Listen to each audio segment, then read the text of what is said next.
Now, the GPA are this morning announcing that 100 female inter-county players are to benefit from scholarship funding. This is double the number previously available before the merger of the GPA and the WGPA. One of the GPA's Next Gen leaders is Vikki Wall from Meath, and I'm delighted to say Vikki is with us this morning. Good morning to you. How are you doing, Vikki? Morning, how are you? Good, thanks. What is a Next Gen leader as a matter of interest?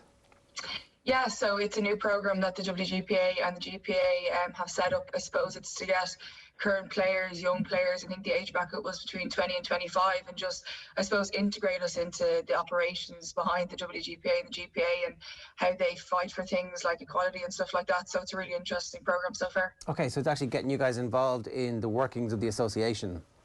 Yeah, exactly. So I suppose we're in the early stages now. It's a year-long programme. We've kind of filtered ourselves into teams based on the different pillars within the WGPA and the GPA. So yeah, it's time. The other thing that they're announcing today is the increase in the surge in the number of scholarships. And I guess this is the immediate dividend that you get from aligning two organisations that were in their own rights very powerful, but actually by coming together you see that magnified quickly.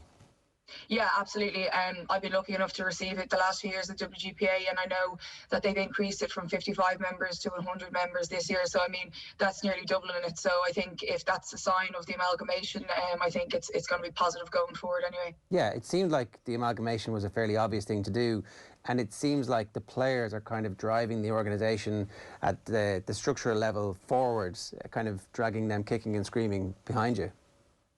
Yeah, look, I think the WGPA and GPA are doing it the right way. They're getting players involved in every process of the way.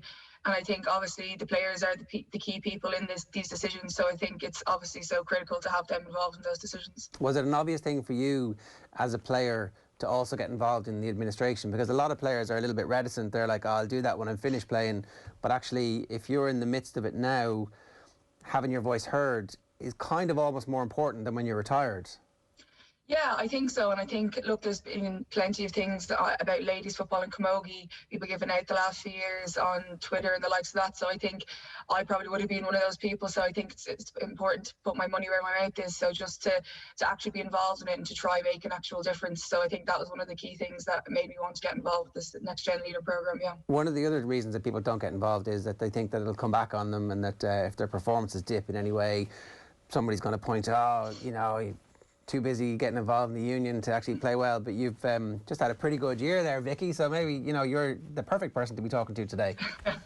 Yeah, no, I've had a good year. So yeah, we won the All-Ireland with Meath, so that we finally got over that step of intermediate, and we're up to senior this year. So yeah, we're absolutely delighted. It clearly wasn't a distraction then. No, well, it didn't start till after the All-Ireland, so I don't know if that has anything to play with it. But yeah, not a distraction at the moment anyway. You mentioned there you finally got over the line last year. Can you talk us through that process of knocking at the door for so long and then finally the relief of getting the job done? Yeah, so I definitely think we went through a transitional period with Meath in the last few years. We lost two All-Irelands there, 2018, 2019 against Tyrone and Tip, two really strong teams. So I think the third year you kind of just have to go out, shackles off, just play with absolutely no fear, and I think we were able to do that. We were able to perform in Croke Park this year at long last, so yeah, we were delighted. It's really interesting seeing these teams come along and stumble at the final hurdle year after year. Is there a definite change that happens in year three, or is it just a collective getting stronger? And I guess the age profile of the team being in a good place those first couple of years as well. Yeah, look, we still have a really young team. I mean, like, Dougie playing beside me, she's only she's 18, like, so we definitely do have a lot of young players. But I think the first year going in, you're kind of oblivious to, like, I never would have even played in Croke Park before that or experienced that kind of thing. So you're almost taking in the occasion more so than the job at hand.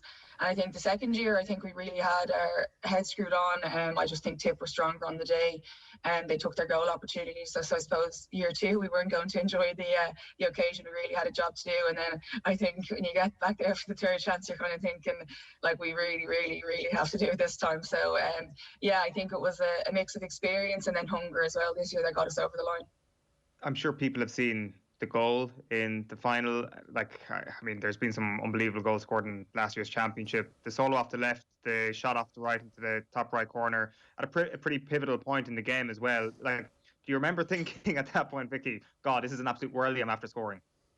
Absolutely not. I was like, there, you need to get another score straight away after. We were still down, I think, when we got that goal. So that definitely wasn't going through my head. But yeah, look, Sarah just got off the pitch. I suppose there's a bit of anger there seeing her leave the pitch. And yeah, I think we all knew we needed a goal. So whether it was going to come from me or someone else, I think we needed a goal at that stage. So it's your sister who's after going off injured, and you're like, right, I'm angry now, and that's the product of it. Yeah, we'll put it down to that. I can give the credit to Sarah for that one. So it's interesting when we look at that 3-year period of knocking on the door and then getting over the line last year. It's a bit longer than that, though, isn't it? It goes back to 2015, I think, and that experience against Cork.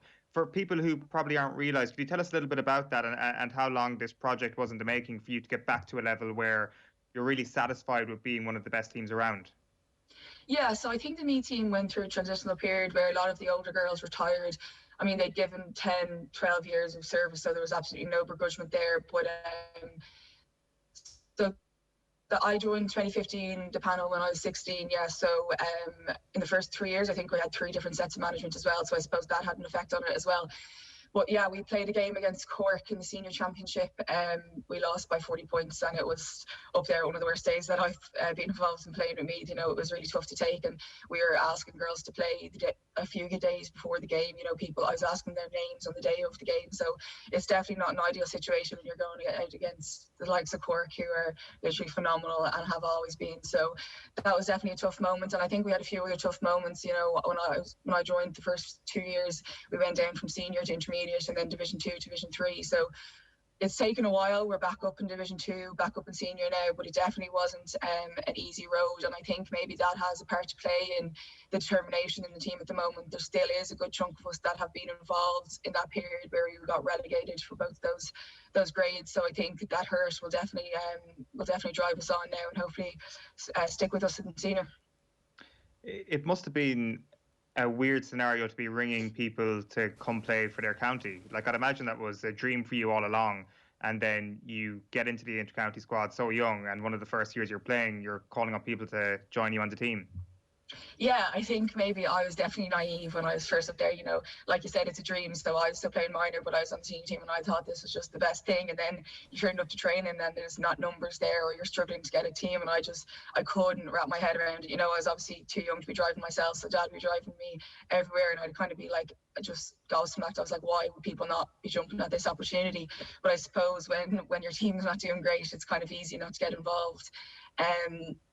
Yeah, so definitely was difficult the first few years, and being so young like that, it was hard to try to understand like why you would be ringing people the day before a game to join a county team. But I think we're over that problem now, and there's really strong teams underage in Meath, so hopefully we won't be going through that period for a long time.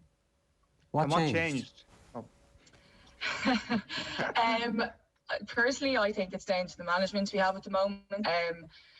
I think there was a few rocky periods with different managers and stuff like that, just trying to keep a collective group together. So we have Eamon Murray in now, and Paul Garrigan and Shane and a few of the other lads. And I think they're the polar opposites is Paul and Eamon. You know, Eamon just wears his heart in his sleeve, and if he's happy, you'll know. If he's sad, you'll know very easily. So he's kind of the one that got all the players back together. He'd have really good relationships with all the girls in the team. So I think that was one of his strengths. And then Paul just came with just a plan. He just knew exactly what he wanted to achieve. I remember the first day when he turned up, he had PowerPoints and all, and he went through everything with us. And he showed us one thing that sticks with me is where we were out of the 32 counties in ladies football in Meath. And it just wasn't where we wanted to be, like where he thought we were ranked. So I think from the get-go, he came in and he knew what he wanted to achieve, and we've achieved a few of those things now. We're back playing senior, so I'm sure he'll be back with another plan. So yeah, we're excited for that. I'm pretty sure that's exactly what Jim McGuinness did as well. There was the Sunday Tribune had ranked every GAA county, every Gaelic football team, and Donegal were way down, kind of mid-teens or late teens, a bit like Owen's power rankings. And that was the humiliation that everybody needed to get together, and ultimately they went on to win All-Ireland.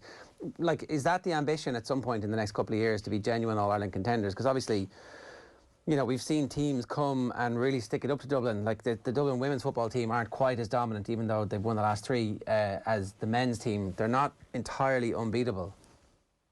Yeah, look, I suppose personally anyway, like I played Dublin there in 2016 Summerhill, and maybe even then when we were struggling, I still would have had still would have had hope that we could beat them. But now definitely more so, I'm confident in the team we have that we can go up and compete. You know, I think in 2018, if we'd gone up against Tyrone, I don't think we would have survived. I think we would have come straight back down. Now I think we have the building done, and we have a good team, and we've new minors in this year, so it's fresh people in on the panel. So I really do believe that we can go up to senior and properly compete. And yeah, like you say, obviously you're going up to senior. The goal is an All-Ireland final, I think, whatever grade you're competing in. And the other thing is that there's been a boom in coverage. So the intermediate games are now on TV as well. The reasons for people to hopefully to drop out are fewer. The support structures are better. The success of the GPA, for example, it all builds to a picture where it's much more sustainable for young women to play and to play consistently at a high level. Yeah, definitely. And I think this year, because of the fact that people couldn't go to the games, a lot of the games were streamed, a lot of the games were on even Facebook Live or TG4. And I think the fact that it was almost forced to do that, I think, like, why won't it continue? Like, even next year when hopefully people can get back to games, why wouldn't we continue to stream the games? And, you know, even the likes, I mentioned it the other day, we don't, like, if you have a match on a Sunday, you're probably not going to be travelling down to view a match and another county match that's on a Saturday just for preparation purposes. So I think even the fact that you got to sit at home on a Saturday and watch it, I think it will encourage a lot more people next year to be able to go and get to see them. And like the increased exposure is never going to be a bad thing for the game. Vikki, you spoke very publicly last week and very powerfully about some of the sledging that you'd suffered when you were playing Gaelic football over a number of years. I'm always interested when people decide to go public about something like this. You know, you're kind of putting yourself up as somebody who, you know, almost inadvertently becomes a leader in that area. And I think it's really important that people do stand up and do talk about these things, because, you know, just recently we've had lots of examples where social media has become a huge talking point around James McLean, for example, and the abuse that he has suffered. But actually, this happens at matches too. And your examples were real life, everyday, actually in-person examples of people saying horrific stuff. Yeah, I suppose I'm lucky in the sense that I haven't received that online. I think to be honest with you, it would be a lot more hard to deal with if it was online. I mean, that doesn't go away. At least if when you leave a match, the people leave as well. So I think the fact that we have our phones in our hands all day, every day, I think that's a serious problem. But yeah, for me personally, it was in person. It was probably more in the club scene than county scene than anything. And like I said, like it was, I don't know if I fully thought about it before I went on the TG4 interview, the effect that it was going to have. I really didn't think it would have this response, and it's been hugely positive. But yeah, look, I'm not the first person to put on weight during my leaving cert. I'm not claiming for that, but I suppose I put on a significant amount in between 2017 and 2019. It definitely affected the way I played. You know, 2015 we won the Club All Ireland, and I would have been a lot fitter then, and I suppose just the way I could play. So I think as much as the people saying things on the sideline, stuff like that, definitely did have an effect on me when I look back on it. I think after the 2019 All-Ireland, it was more of a self-evaluation of, like, am I achieving what I can achieve? Am I performing to the best I can perform? And no, it wasn't. And the weight definitely did have a part to play in that. So I think, yeah, look, I think now that I'm a lot more confident in myself and who I am, I think if those things are said again, I just think it's not going to affect me, but it definitely was a learning curve and it didn't come overnight either. We really need people not to be saying stuff, though. Like, that's, yeah, you know, that's it's none of this is anybody's business. And like, we all know the impact that talking about body image can have on anybody at any stage of their lives, but particularly when somebody's young. Yeah, and I think that's actually a good point as well, the fact that, like, we look at a lot of the dropout rates in ladies football, and it is at those pivotal teenage years. And I think when you're that age, you are vulnerable, and like if it's something you're conscious about in your own mind, in your bedroom or something like that, like when someone's saying it in public and you're hearing it on the sideline and you know your teammates or your family or anything you're hearing, I think it definitely does have a big impact. And I think it's something that we definitely need to probably do look into more, just because we're talking about these dropout rates. But I mean, if it's undereating, overeating, I think there's definitely there's no place for it to be mentioned on a pitch. Vikki, was the sledging coming from the person who was marking you on the pitch? Was it just opposition players? No, I personally probably would say it'd be more management than players. Obviously there is small amount of players, but from my own experience, it was more so managers. That's shocking. Like, really shocking that somebody who's supposed to be in a leadership position of the opposition team thought that this was somehow appropriate. Yeah, look, I suppose I tried to look at it in the sense of I'm obviously doing something well if they're trying to do this, but I think you can only have that mindset for so long, and I think it definitely does have an effect on you when it's a 45-year-old man standing on the sideline roaring abuse at you. And like I said, I got a phone call the next day apologising from one of them in particular. But I just think, yeah, it's a strange concept. Like, I think of my dad and myself and Sarah, who are were young female girls, and I just think if I heard my dad talking like that to anyone on my team, I think I'd just be absolutely disgusted. So yeah, it's a strange one, and I think a lot of the time, due to the management, they probably do have a relation to some of the girls in the team. So I think it is a very strange idea to think of, to when you put it in perspective of if it was my own father saying those type of things. Yeah. Like, is there anything that can be done? You know, because, for example, there are very clear protocols in place for if a referee hears racial abuse, they are supposed to stop games and they're supposed to take action immediately. Now, I'm not sure that it happens the way that it's supposed to, but like, there's probably a long list of things that actually we should just say, you can't say these things. Like, on a sideline, you have a duty of care, and whatever you're saying could be very harmful to somebody. You don't know what somebody else is going through. Yeah, I mean, I think that's the ideal situation, but I just don't know how feasible that is. Especially at a GAA match, you know, it's hard to control the numbers if it's at normal times and everything like that. I kind of had this conversation with my mum and dad over the weekend. I suppose I'd probably talk to them a bit more about it since I have a TG car.